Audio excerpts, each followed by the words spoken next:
Okay mga boss, magandang araw at concert 5 auto uli yung gagawin natin. Ito ay 5 auto A ata. 5 auto B. Ang history nito ay sabi ng may-ari na pagdikit ata yung speaker. Kasi nung gagamitin ng New Year, nakalimutan ata tanggalin. Parang kung maalala ko, base sa kwento niya, supposedly dito tatanggalin yung speaker wire. Ang tinanggal doon sa kabila sa may speaker mismo. So hindi napansin, nagdikit. Ayun. Kaya ang nangyari ay yan. Nasunog. Yan. So ang mangyayari diyan, yung sunog na yan, check upin natin yan, tapos yung mga transistor pa diyan, titingnan pa natin kung ilan yung nasibak. Tapos dito rin. Yan, kung ilan yung nasibak diyan. Yun na muna ang gagawin natin. So kakalasin ko na muna yung board, tapos titingnan natin. Ito na yung may-ari. Yan, may dumating na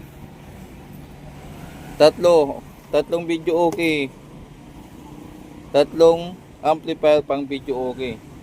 Shoutout kay Poise Video Okay. Ayan, Poise Video Okay yan. So yan, gagawin na muna natin tong 5 auto. Kasi ito mamaya kakalasin ko pa yan kasi tatlo, para salansa natin ng maayos. So tuloy ko na muna to mga boss, kakalasin natin. Okay, nakalas na natin mga boss at nilinis natin ng bahagya para makita natin yung pyesa. Tapos napansin ko dito, lobo na rin tong bloated na rin ito. Papalitan na rin natin yan. Ngayon, tanggalan natin tong sunog. Check natin yung mga resistor kung may nag-open dyan o dito. Tanggalin muna natin to power transistor kung ilan dyan yung So cut na natin para mabilis tayo. Hanglang naman yan. So ayan mga boss, kinalasan natin yung transistor na 4, yung main. So ito yung tester natin. Yan, tutorial na to. So dito muna, kita nyo ba dyan? Ayun, balik na rin natin. Shorted na agad. So ito ay collector emitter. Shorted na yung collector emitter. Isa naman, mukhang shorted na rin to Shorted na rin mga boss. Kabila, ganon din. Ito.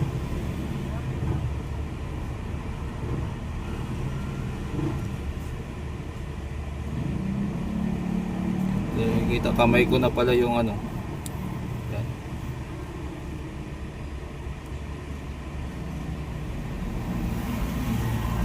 Okay, balik na rin natin. So may natirang isa. C ang natira. Yan. Okay. So tatlo ang sira. Then i-check natin dito yung angat natin. I-check natin yung emitter resistor kung may nasira pa. Okay.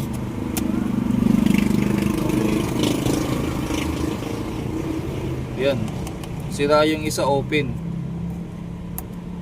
Dalawa. Itong dalawa okay pa. Tester ko. Okay. Itong dalawa open na. So sira itong dalawa, papalitan natin yan. Tapos maglalagay tayo dito ng resistor. Ito ay 1.2. Ito naman ay 100 ohms.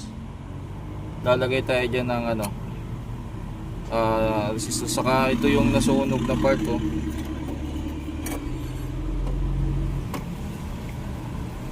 yung nasunog niya na area. Kailangan linisan natin yan. Pero hindi muna tayo maglalagay ng mga power transistor dito. Magbabias checking tayo. So linisan ko muna to, tapos lagyan, tapos ito palitan yung dalawang sira. Okay, mamaya update ko kayo mga boss. So ayan mga boss, nagkabit na tayong dalawang resistor. Yan, tapos panibago din na resistor dito. Ngayon, ito lang. Susukatan natin to ng biasing. Saan ba natin ilalagay yung ano natin dito? Mukhang hindi ata magandang pisto. Dito na. Dito na lang siguro mga boss. Hanapan natin ng angulo. Ay. Yan, magbabayas tayo dyan. Check tayo ng biasing. Ipapadaan din natin sa test valve yung ano, bago tayo magpalit ng transistor.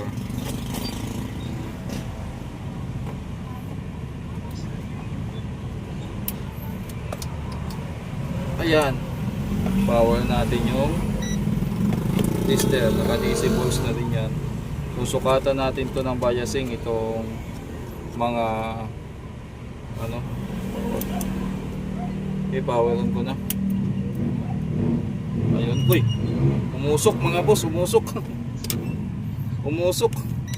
Tingnan nga natin ano yung umusok. Naka-test valve naman tayo.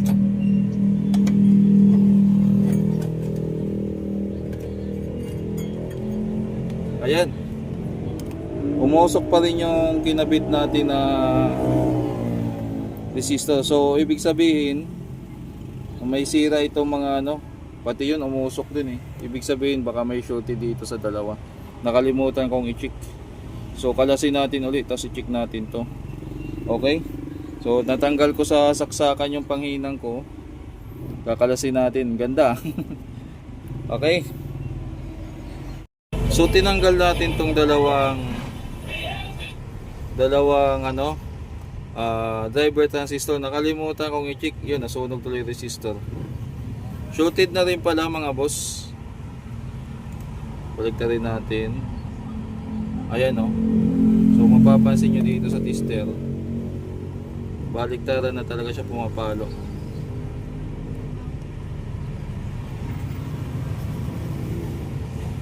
Sira na. So papalitan natin to, tapos dalawang resistor ulit. Nakalimutan kong i-check or hindi ko na i-check ng gusto. Okay? Okay mga boss, so nagpalit tayo ng dalawa pang transistor, tapos chinik ko tong bias, sira din pala kaya pinalitan natin. Ngayon balik tayo. Sana hindi na umusok yung resistor na nasunog, napalitan na rin natin. Suka tayo ng biasing. So paalala, wag nyong gayahin yung ginawa ko na hindi double check lahat or nakaligtaan ko. Excited mag vlog kasi, kaya minsan ano eh. So try na natin i-on. Ayun, umiilaw ng bulb. Check natin yung biasing. Ayun, nag-switch na yung relay. Okay, 0.4. 0.4.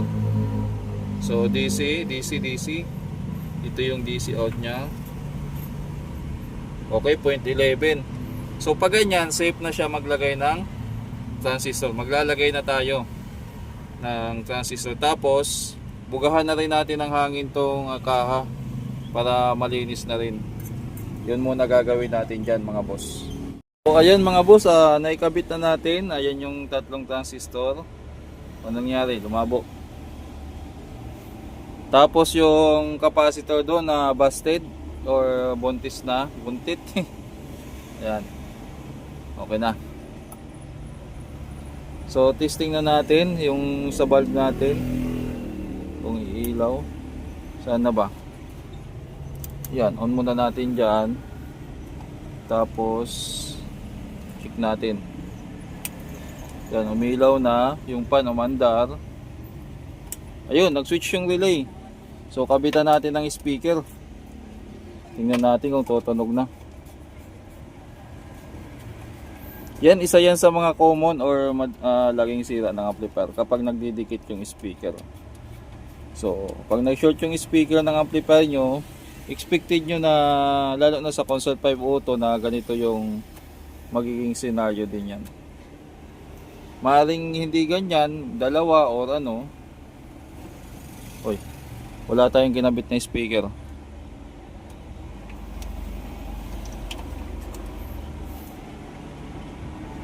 Ba't walang sounds? Pati naka-on yung kulay. Wala pa rin. Balance. Tone control. Nagkabit na tayo ng audio. Selector. Ayun.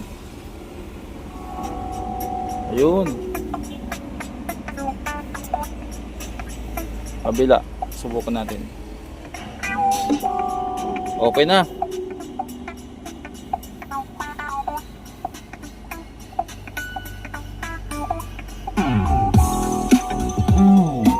Yan, tumutunog na.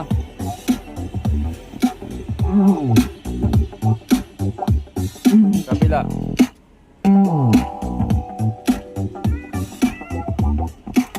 Nagkadahulugan yung mga nahulog yung earbuds ko o yung Bluetooth. So yun lang ang sira, dalawang resistor, tatlong transistor, dalawang 5 watts, resistor na 1 port na 100, 1.2K, ito 1.2K ito. Tapos bias transistor, tapos ito transistor driver. So i-chat ko na yung may-ari.